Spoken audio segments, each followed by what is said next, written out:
Mieli modulio nacionalinis saugumas klausytojai, leiskite man Jums pristatyti šį modulį kiek detaliau.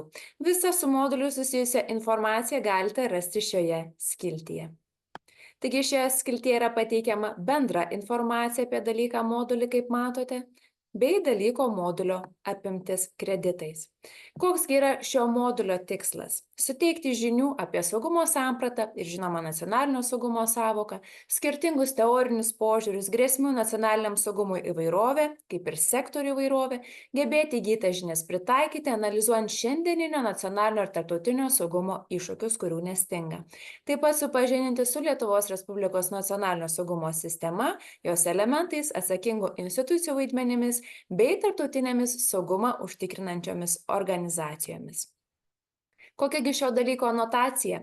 Šiame dalyke yra formuojamos nacionalinio saugumo žinios. Tai reiškia, jog kariūnai susipažįsta su saugumo samprata, jos operacionalizacija, pamatiniais teoriniais požiūriais, nacionalinio saugumo sektoriais, grėsmių klasifikacija, įgyjami gebėjimai identifikuoti, vertinti ir žinoma rūšiuoti grėsmės.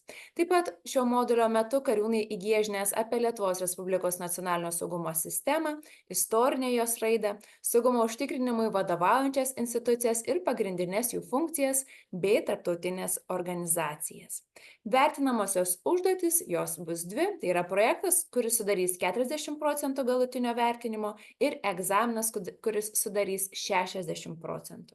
Kokiegi dalyko rezultatai ir studijų metodai, čia galima išskirti tris, tokius pačius bendriausius, tai apibūdinti saugumo ir nacionalinio saugumo sąvokas ir mokslinės teorijas, apibrėžti grėsmės nacionaliniam saugumui ir sektorius ir analizuoti ir paaiškinti, kas sudaro Lietuvos nacionalinio saugumo sistemą. Koksgi šio modulio turinys, tai jį sudarys 7 temos. Pirmoji tema, kurioje klausime, kas yra saugumas. Antrojoje išsiaiškinsime nacionalinio saugumo sąvoką ir lygmenis. Trečiojoje susipažinsime su teoriniais požiūriais į saugumą. Ketvirtojoje susipažinsime su nacionalinio saugumo sektoriais, vėliau su nacionalinio saugumo grėsmėmis. Šeštojoje temoje susipažinsite su nacionalinio saugumo ir visuotinės gynybos idėja, na, o 7-ojoje gebėsite pažinti Lietuvos nacionalinio saugumo sistemą.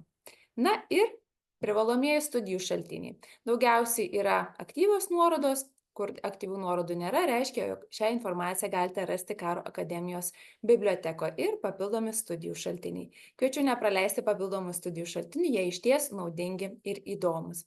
Labai tikiuosi, jog laikas praleistas šiame modulyje jums bus įdomus, naudingas ir turiningas. Taigi linkiu kuo didžiausios sėkmės.